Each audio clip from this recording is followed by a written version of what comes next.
हिंदू धर्म में सबसे ज्यादा प्रसिद्ध और पवित्र ग्रंथ है रामायण। रामायण में इतने प्रकार के चरित्रों को दर्शाया गया है जिन्हें समझना आज भी बेहद मुश्किल है। आज हम आपको रामायण के ऐसे अद्भुत चरित्र के बारे में बताने जा रहे हैं जिसका नाम आप कई हजार सालों से सुनते आ रहे हैं, और वो नाम है मेघनाथ, जिसे इंद्रजीत के नाम से भी जाना जाता है।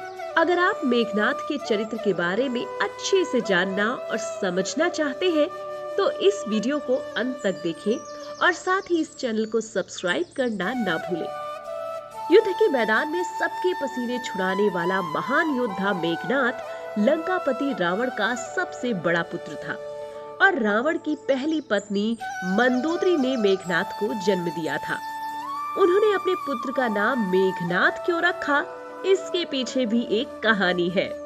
शास्त्रों के अनुसार जब मेघनाथ का प्राकट्य हुआ था तब उसके रोने की आवाज एक साधारण बालक की तरह नहीं बल्कि बादल की गड़गड़ाहट की तरह सुनाई पड़ती थी, जिस वजह से उस बालक का नाम मेघनाथ रखा गया। हिंदू शास्त्रों और ज्योतिष के अनुसार मेघनाथ रावण का सबसे बड़ा पुत्र और लंका युवराज भी था, इसलिए रावण मेघनाथ को सबसे ज्यादा प्यार करता था। कहते हैं कि जितना बड़ा महान विद्वान ज्योतिष रावण था, उससे भी कहीं ज्यादा गुणवान महान योद्धा और सबसे बड़ा ज्ञानी वो अपने बेटे मेघनाथ को बनाना चाहता था।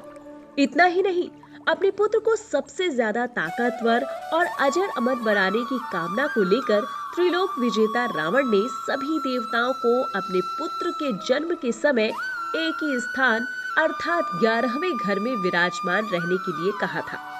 मेघनाथ के जन्म के वक्त रावण को पुत्र से इतना लगाव हो गया था कि उन्होंने ग्रहों की चाल तक बदलने की कोशिश कर डाली, लेकिन भगवान शनिदेव ने रावण की आज्ञा का उल्लंघन करते हुए सारे ग्रहों से अलग 12वें घर में जाकर बैठ गए, ताकि रावण का पुत्र मेघनाथ अजर अमर की उपाधि न प्राप्त कर सके।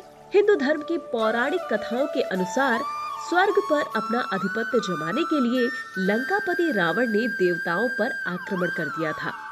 इस युद्ध में मेघनाथ ने भी हिस्सा लिया था। इस दौरान लंकापति पर इंद्र ने हमला करना चाहा तो मेघनाथ पिता को बचाने के लिए आगे आ गया।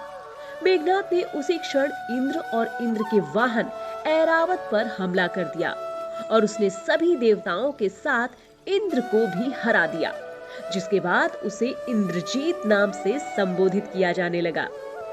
युद्ध के समाप्त होने के बाद मेघनाथ स्वर्ग से निकलने लगा तो उसने इंद्र को अपने साथ लिया और अपने रथ पर बैठाकर लंका ले गया।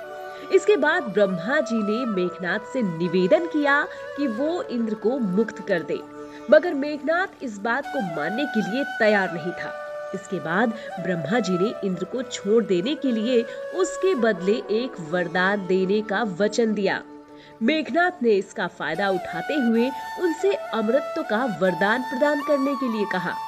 उस दौरान ब्रह्मा ने मेघनाथ से कहा कि अमर होना इस प्रकृति में किसी भी जीव के लिए संभव नहीं है, क्योंकि ये तो प्रकृति के ही खिलाफ है। तुम कोई दूसरा वरदान मांग लो।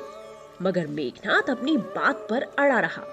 इसके बाद ब्रह्मा ने कहा कि अगर वो अपनी मूल देवी निकुंभला देवी का यज्ञ करेगा और वो यज्ञ जब संपूर्ण हो जाएगा तब उसे एक ऐसा रथ प्राप्त होगा जिस पर बैठकर वो किसी भी शत्रु के सामने युद्ध में पराजित नहीं हो पाएगा और ना ही उसकी मृत्यु होगी। इसी के साथ ब्रह्मा जी ने इंद्र को ये भी बताया कि सिर्फ धरती पर एक ही व्यक्ति ऐसा होगा जो मेघनाथ का अंत कर पाएगा, जो 12 सालों से सोया ना हो। इस वरदान के चलते लक्ष्मण ही ऐसे व्यक्ति थे जो मेघनाथ को मौत के घाट उतार सकते थे, क्योंकि वो वनवास के दौरान 14 वर्षों तक सोए नहीं थे। इसी कारण राम रावण युद्ध के दौरान युद्ध क्षेत्र में लक्ष्मण के हाथों ही मेघनाथ का अंत हुआ। कहते हैं कि इंद्रजीत के बल की जितनी तारीफ की जाए उतनी कम है, क्योंकि वो अकेला ऐसा योद्धा था जिसने एक ही दिन के युद्ध में करीब 70,000 वानरों को मौत के घाट उतार दिया था, और लंका में वो ऐसा अकेला योद्धा था जो पूरी वानर सेना को अपनी गर्जना से बिखेर सकता था। मगर घमंड की वजह से मौत के घाट उतार दिया गया।